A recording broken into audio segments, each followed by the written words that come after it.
this in your entire life, this act, this Hanuman play.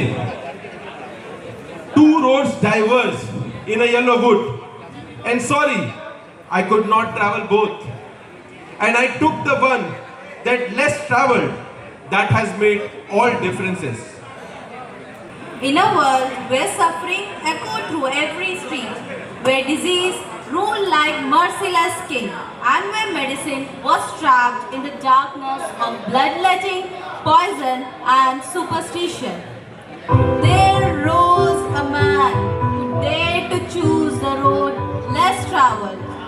Welcome to the life of Hanuman. The man who dared. तो आइए पलटते हैं हैनुमन के जीवन के कुछ पन्ने। वियना, हैनुमन की मुलाकात द ब्रदर्स ऑफ मर्सी अस्पताल के एक वरिष्ठ चिकित्सक डॉक्टर क्वारन से। Hello sir. हेलो, मुझे डॉक्टर क्वेरन से मिलना है। आपका नाम? मेरा नाम डॉक्टर सैमुअल हैनीमैन है। सर, आपसे डॉक्टर सैमुअल हैनीमैन मिलना चाहते हैं। क्या हैनीमैन आया मुझसे मिलने? हाँ हाँ, भेजो भेजो उसे। Sir please come. धन्यवाद। अरे हैनीमैन, आ गए तुम।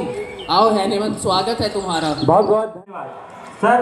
मैं आपसे बहुत ज़्यादा प्रभावित हूँ। यही नहीं, मैं आपसे बहुत ज़्यादा प्रेरित हूँ। इसके लिए बहुत बहुत धन्यवाद आपका।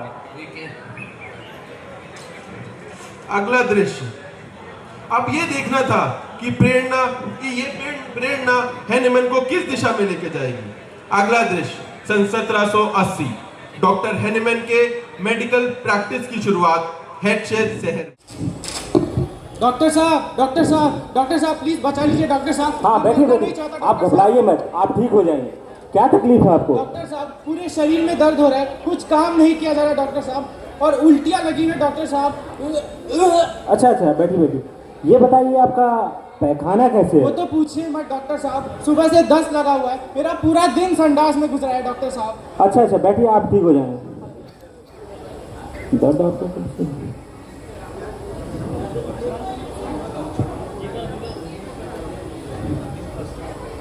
अरे सैमुअल, ये क्या कर रहे हो? सर केस टेकिंग कर रहे हैं सर। Case taking? हाँ सीधे सीधे दिख रहा है कॉलरे का केस है, वेनिसेक्शन करो और हटाओ। सर, वेनिसेक्शन? अभी हाँ। तक तो हम मरीज से बात भी नहीं किए। जब तक उससे हम सवाल नहीं करेंगे तो हमें कैसे पता चलेगा बीमारी के बारे में? अरे इतना समय अगर एक पेशेंट को दोगे तो बाकी सारे पेशेंट कैसे देखोगे तुम? और सर, आपको वेनिसेक्शन कराना होगा। वेनिसेक्शन वो क्या होता है डॉक्टर सर? आपका खून गाढ़ा हो गया है, उसे पतला करना पड़ेगा। अरे सर, खून ही तो गाढ़ा हुआ है, थोड़ा पानी मिला के देख लीजिए ना। अरे मैं आपका डॉक्टर हूँ ना, आपको मुझ पे भरोसा है ना, मैं आपका काम तमाम कर दूंगा। मेरा काम तमाम? अरे मेरा मतलब आपका नहीं, आपकी बीमारियों का। नर्स, इन्हें लेके जाओ। और सैमुअल, तुम वेनिसेक्शन की तैयारी करो। सर, वेनिसेक्शन से मरीज कमजोर नहीं हो जाएगा? देखो हैनुमैन, यहाँ जितने भी चिकित्सालय हैं वहाँ वेनिसेक्शन का ही प्रचलन है, और हमें वेनिसेक्शन में कम से कम 1.5 से 2 लीटर खून तो निकालना ही है। क्या 1.5 से 2 लीटर? सर, इससे मरीज जीते जी नहीं मर जाएगा? ये बिशॉप का ऑर्डर है हैनुमैन, हमें वेनिसेक्शन करके खून निकालना ही होगा, नहीं तो वही मरीज उसी बीमारी से बार बार ग्रसित होता रहेगा। और हमें वेनिसेक्शन करके खून तब तक निकालना होगा जब तक वो मरीज बेहोश ना हो जाए। ऐसे ही चली आ रही थी उस समय की चिकित्सा व्यवस्था। केस प्रेगनेंसी का होता है या वूपिंग कफ का, इलाज एकमात्र वेनिसेक्शन। झोंक से शरीर का खून निकाला जाता, अगर थोड़ा बच भी जाए तो उसे भी धर्म ने निचोड़कर निकाल लिया जाता। ऐसे में मरीज अपनी तकलीफ बताए भी तो किससे, और डॉक्टर मान ही लेते कि मरीज तो ठीक हो गया। लेकिन डॉक्टर हैनुमन के सोचने का तरीका कुछ अलग था। ये भला कैसी चिकित्सा प्रणाली है जहां बीमारी से ज्यादा उपचार घातक है? यहाँ ठीक होना तो दूर, मरीज तड़प तड़प के मर जाता है। और अगर मैं अपने इन्हीं हाथों से उसे मौत के मुंह में धकेल रहा हूं तो धिक्कार है मेरा डॉक्टर बनना।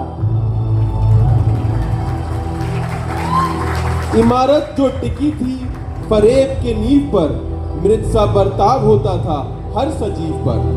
भले समक्ष उनके रोजी रोटी का जुगाड़ न था, पर उस इमारत का एक कण होना भी उन्हें स्वीकार न था। छोड़ दिया सब बना बनाया, छोड़ दिया सब बना बनाया, पर झूठ से ना रिश्ता निभाया। थे 12 भाषाओं के वो जानकार, किताब अनुवादन में ध्यान लगाया। इन्हीं में से एक किताब थी कलिंस मटेरिया मेडिका, सन 1790, हैनेमैन और कलिंस मटेरिया मेडिका। अरे ये भला कैसा तर्क है? सिंकोना अपने कड़वाहट के चलते मलेरिया में कारगर साबित हो रहा है, लेकिन कड़वाहट तो कई सारी चीजों में होती है। क्या उससे मलेरिया ठीक किया जा सकता है? ये महज एक सवाल नहीं, परंतु बीज था। बीज उस वृक्ष का जिसकी शाखाएं विश्व भर में फैलनी थी। डॉक्टर हैनेमैन ने शोध करना आरंभ किया। खुद पर शुरुआत खुद से की। रोज दिन में 2 बार 4 ड्रम सिंकोना बार का रस पीना शुरू किया, और कुछ ही दिनों में उन्हें शरीर पर वो लक्षण दिखने लगे। स्तब्ध रह गए डॉक्टर हैनेमैन। वे बखूबी जानते थे कि प्रकृति में कुछ तो है ऐसा जो अंदर से मरीज को अंदर से स्वस्थ कर रहा है। अपने विचार की पुष्टि करने हेतु अपने शोध का दायरा बढ़ाया और अपने आसपास के लोगों को सिंकोना का प्रयोग करवाया। एक एक का सिम्टम नोट किया। आखिरकार उन्हें परिणाम वही मिला जो वो सोच रहे थे। गहरे चिंतन के बाद वो इस निष्कर्ष पर पहुंचे। अच्छा, इसका मतलब है जो चीज किसी एक स्वस्थ व्यक्ति में लक्षण ला सकती है, अगर वही लक्षण किसी बीमार व्यक्ति में दिखे तो ठीक भी किया जा सकता है। अरे वाह! और इसी से उत्पत्ति हुई एक नवीन चिकित्सा प्रणाली की, जो होम्योपैथी के नाम से जाना गया, और एक आम सा पेंटर का लड़का दुनिया में प्रचलित हुआ, doctor master Christian Friedrich Samuel Hahnemann.